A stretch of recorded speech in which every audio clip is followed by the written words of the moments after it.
तीसरी पुतली चंद्रकला की कहानी। तीसरे दिन जब वह सिंहासन पर बैठने को हुआ तो चंद्रकला नाम की तीसरी पुतली ने उसे रोककर कहा, हे राजन, यह क्या करते हो? पहले विक्रमादित्य जैसे काम करो, तब सिंहासन पर बैठना।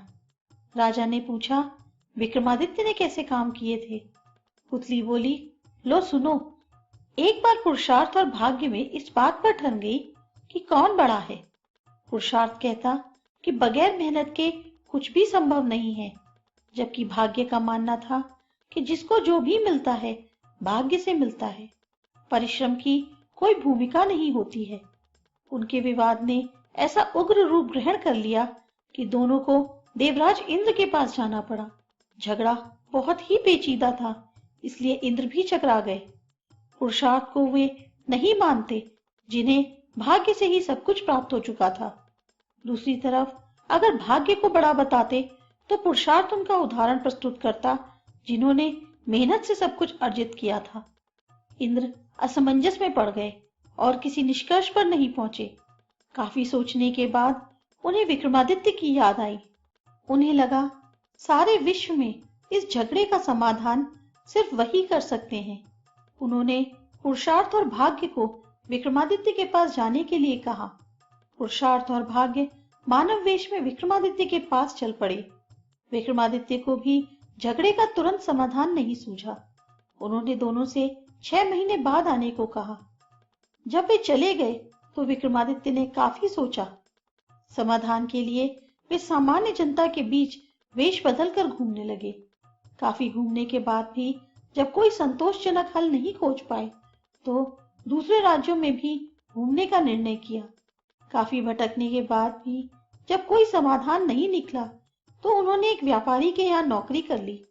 व्यापारी ने उन्हें नौकरी उनके यह कहने पर दी कि जो काम दूसरे नहीं कर सकते हैं वे कर देंगे।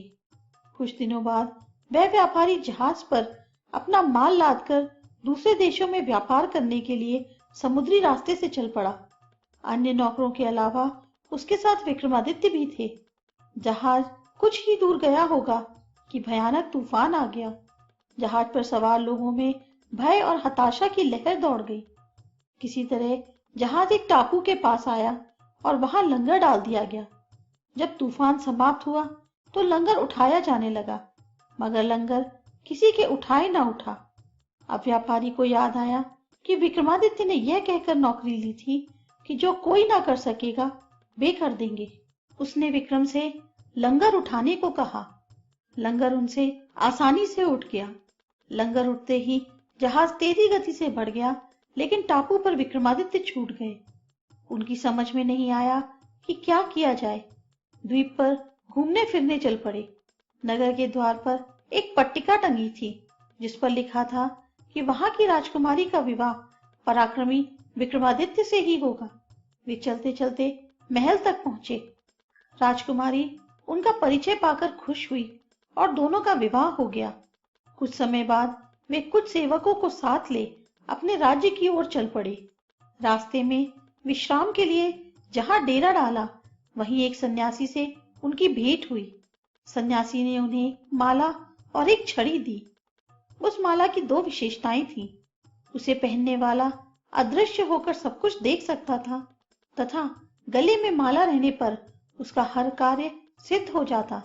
छड़ी से उसका मालिक सोने के पूर्व कोई भी आभूषण मांग सकता था। सन्यासी को धन्यवाद देकर विक्रमादित्य अपने राज्य लौटे। एक उद्यान में ठहरकर संग आए सेवकों को वापस भेज दिया तथा अपनी पत्नी को संदेश भिजवाया कि शीघ्र ही वे उसे अपने राज्य बुलवा लेंगे। उद्यान में ही उनकी भेंट एक ब्राह्मण और एक भाट से हुई। वे दोनों काफी समय से उद्यान की देखभाल कर रहे थे।